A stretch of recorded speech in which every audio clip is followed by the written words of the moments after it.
just wanted to just check in because obviously the last couple of vlogs that I've done have been about exciting things like the Chiltern Half Marathon and setting up the Just Giving page, all which is very good, but I'm very keen to show you guys the daily issues that we sometimes have to go through somebody's life with somebody who's got Alzheimer's or another form of dementia, and the impact that it can have on wider family members.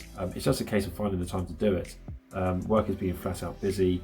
Obviously I've been doing the running and these vlogs as well, but I can't ignore my dad. He also gave me a call yesterday saying that he was thinking about asking the care company to stop helping him. He has had a change of personnel there, and I just get the feeling he's not entirely happy with the new setup. So he called me yesterday to say that he was going to speak to the care company about stopping the care. The way that he was going to do that was to take himself down to the bus stop, to get himself a bus down to the offices of the care company, who are based in Barnet, which is funny enough where he lives. And I spent a good it wasn't that long, but maybe it's about 5 minutes trying to just discourage him from going out. He's not able to go out on his own, you see, so what with his physical mobility issues, he can't really walk, and he also has a walking stick and a wheelchair. He can't operate the wheelchair on his own.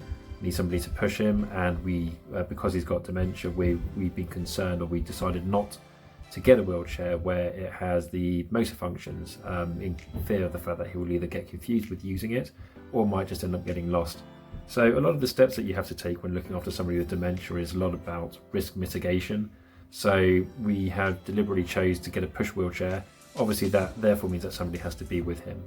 One of the other issues, of course, is if he was able even to get down the road to the bus stop, is whether he would then get on the right bus, and whether he would then also get off the bus. So as much as we possibly can, we are very keen for him not to go out on his own.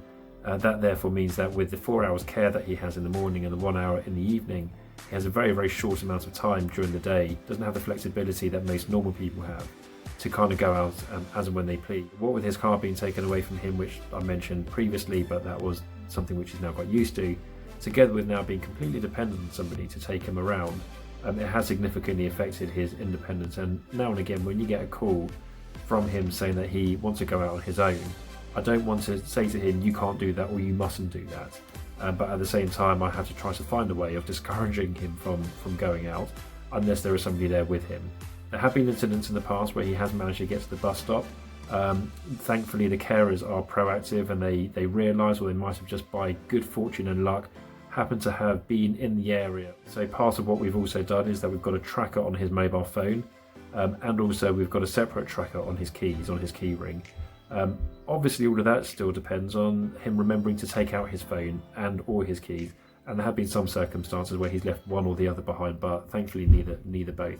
Sorry that it's been a bit of a low one on this one, but part of these vlogging things that I'm doing is that I really want you guys to see what it is like for people who suffer from dementia, and also for people who have to care for people looking after people with dementia as well. So I hope that gives you a bit of an insight, a small flavour at least anyway. Obviously, as I mentioned before, our Just Giving page is now set up. Have a look at the link that I circulated in the Facebook messages, or if you're watching this through YouTube, on the confidence that with the right resourcing and with a little bit more time for the researchers, that they will find a cure to Alzheimer's and hopefully other forms of dementia as well. So your money really means a lot. Thank you everybody so far who have donated and who have said they're going to donate. If everyone can please click share, click like, try to spread the word about all of this, that'd be gratefully received. Have a great evening everybody, and take care. Bye now.